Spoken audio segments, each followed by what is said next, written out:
Hello friends, good morning. कैसे हैं आप लोग? मैं हूं चंदन प्रजापति और मैं आपके अपने यूट्यूब चैनल पे स्वागत अभिनंदन करता हूं। और आइए हम आप लोग को लेकर चलते हैं अम्ल क्षार की तरफ, जहां से हम आप लोग के छोड़े थे कि अम्ल क्षार से कुछ रिलेटेड जो न्यूमेरिकल पूछे हैं एग्जाम में, उसको मैं यहाँ पे रखा हूँ और बारी बारी से सारा को मैं डिस्कशन करने जा रहा हूँ। आप लोग हमारे साथ बने रहें। तो आइए बिना समय को गवाते हुए हम लेके चलते हैं आपको पहला क्वेश्चन की तरफ।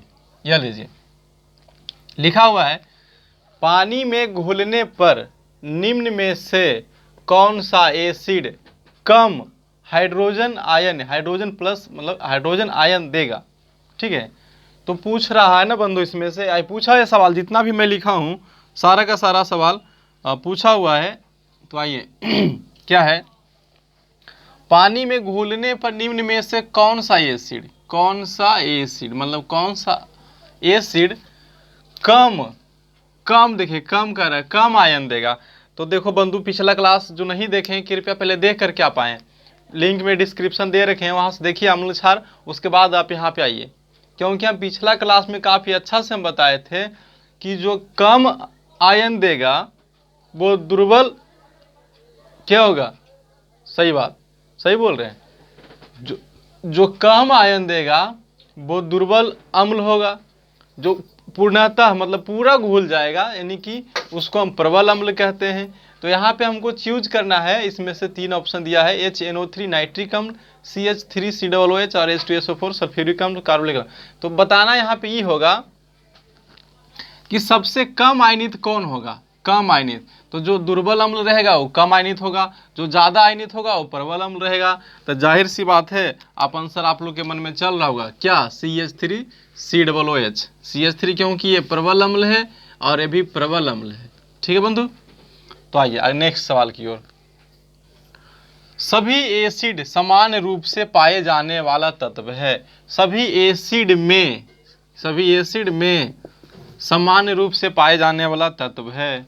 सभी एसिड में यानी सभी अम्ल में समान रूप से क्या पाया जाता है। सभी को आंसर आ गया होगा, हाइड्रोजन। क्या पाया जाता है, हाइड्रोजन। क्योंकि देखो इसमें भी हाइड्रोजन है, इसमें भी हाइड्रोजन है, इसमें भी हाइड्रोजन है, यानी कि जितना भी अम्ल है सब में हाइड्रोजन पाया ही जाता है। ठीक है बंधु, नेक्स्ट, निम्न में से कौन सा ऑक्साइड अम्लीय नहीं है। तो हम पिछला क्लास में अम्लीय ऑक्साइड के बारे में बात किए थे कि अम्लीय ऑक्साइड उससे कहेंगे जिसमें 50% से ज़्यादा आयनित होता हो। तो यहाँ पे देखिए, तो ये आपको तो इससे पहले नजर आ गया, CO कार्बन मोनोऑक्साइड, ये उदासीन गैस है, ना कि अम्लीय है। ये सल्फर डाइऑक्साइड, SO3 NO2 सारा का सारा कैसा गैस है, सब अम्लीय गैस है। और CO उदासीन गैस है। तो आंसर आपका क्या हो जाएगा, CO। नेक्स्ट सवाल की ओर आइए। निम्न में से कौन सा कथन सत्य है या असत्य है, ये बताना है। ये बहुत एकदम कहर मचाया था RRB में। ठीक है, नहीं तो आप पिछला यूथ कंपटीशन का बुक उठाइए और वहाँ पे देखिए, अम्ल क्षार चैप्टर में जाइए, सारा क्वेश्चन मिल जाएगा आपको।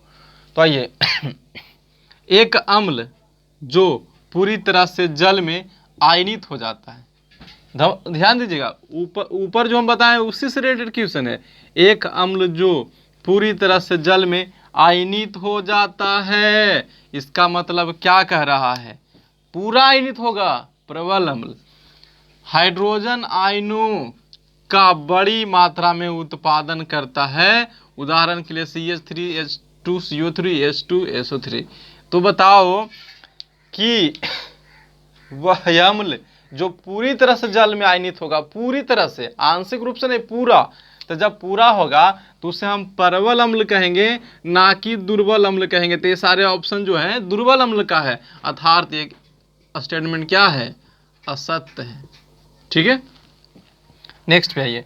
एक अम्ल जो आंशिक रूप से जल में आयनित होता है, आंशिक रूप से यानी कि कमजोर अम्ल, आंशिक रूप से कह रहा है, यानी कौन सा अम्ल, कमजोर अम्ल, और वह हाइड्रोजन आयनों को कम मात्रा में उत्पादन करता है। क्या ये हाइड्रोक्लोरिक अम्ल, सल्फ्यूरिक अम्ल, नाइट्रिक अम्ल, क्या ये दुर्बल अम्ल है, नहीं, बल्कि ये सारे प्रबल अम्ल हैं। तो ये भी स्टेटमेंट क्या हो गया, असत्य हो गया। अर्थात हम कह सकते हैं निष्कर्ष A और B दोनों का नहीं निकलता है, A और B दोनों क्या है, गलत। और ये बात समझ में, आंशिक रूप से आयनित होगा, तो दुर्बल अम्ल, और दुर्बल अम्ल के एग्जाम्पल ए है, ठीक है। और जो पूरी तरह से आयनित होगा, देखो पूरी तरह से आयनित होगा परवल अम्ल, और ये सारे परवल अम्ल का एग्जाम्पल ए है। मेरा कहने का मतलब ये हुआ कि इसका एग्जाम्पल इसमें और इसका एग्जाम्पल इसमें रहता तो दोनों स्टेटमेंट सही हो जाता। ओके बंधु, नेक्स्ट पे आइए। 3 बिलियनों एक्स वाई और जेड, 3 बिलियनों एक्स वाई और जेड के पीएच मान क्रमशः 2, 11, 7 है, ठीक है। उन्हें हाइड्रोजन आयन सांद्रता के अवरोही क्रम में व्यवस्थित करें। हाइड्रोजन आयन के सांद्रता के अवरोही क्रम में, अवरोही और आरोही, आरोही में क्या होता है? घटते क्रम, अवरोही में क्या होता है? बढ़ते क्रम। तो बताना ये होगा कि इसका हाइड्रोजन आयन का क्षमता जो होगा बंधु, उसको अवरोही क्रम में, आप समझ रहे बात को? तो सुनिएगा, हम आपको पीएच स्केल के बारे में सिखाए थे, पिछला वीडियो देखिए, एकदम बहुत अच्छा सिखाए हैं कि पीएच स्केल का जिसका मान 7 होता है वो उदासीन होता है, और 7 से कम आने पर 6, 5, 4, 3, 2, 1 इधर आने पर अम्लीयता जो है वो बढ़ता है। अम्लीयता क्या होता है? बढ़ता है। लेकिन 7, 8, 9, 10, 11, 12, 13 इधर ऊपर जाने पर 7 से क्षार का क्षमता बढ़ता है, क्षारीयता बढ़ता है, ठीक है। आ रही बात समझ में? तो हम कह सकते हैं कि जब 12 रहेगा सपोज डेट, तो क्षारीयता इसका ज़्यादा रहेगा, 8 रहेगा इसका क्षारीयता कम रहेगा, यहाँ ये 1 रहेगा अम्लीयता ज़्यादा रहेगा, 6 रहेगा अम्लीयता कम रहेगा। तो यहाँ पे आइए, लिखा हुआ है जिसका पीएच मान 2, 11, 7 है। देखिए हम इसको लिख देते हैं 2, 11, 7 को, ये लीजिए यहाँ 2, 7, 11 ऐसे लिख दिए। तो हम क्या कहेंगे कि 2 जो है सबसे ज़्यादा उसका पीएच मान रहेगा, 7 बीच में आएगा उदासीन हो जाएगा, 11 इसका भी पीछे चल जाएगा, नहीं क्षार का हाइड्रोजन आयन सांद्रता के लिए अवरोही क्रम व्यवस्थित कीजिए। अब देखिए एक्स बाई जेड, तो एक्स के लिए 2 का प्रयोग किया है, एक्स के लिए 2, तो यहाँ पे हम एक्स लिख देंगे। बाई के लिए 11 का प्रयोग किया था, तो यहाँ पे हम बाई लिख देंगे। और जेड के लिए किसका? जेड के लिए 7 का प्रयोग किया था, तो यहाँ पे हम 7 लिख देंगे जेड। तो हम कह सकते हैं एक्स बाई जेड का मतलब हुआ 2, एक्स के लिए 2, बाई के लिए 11, 2, 11, 7। तो देखो ये तो ऐसा क्वेश्चन लिखा था, शायद आप लोग को दिख नहीं रहा होगा, कोई बात नहीं, 2, 11, 7 ऐसा क्वेश्चन लिखा था। लेकिन जब मैं इसको पीएच स्केल पे सरियाया तो इस तरह से 2, 7, 11 यही ना आया। तो पहले क्या होगा? सबसे पहले एक्स होगा, सबसे पहले क्या होगा? एक्स होगा। उसके बाद में क्या होगा? यहाँ पे जेड होगा। उसके बाद में क्या होगा? बाई होगा, यही ना होगा।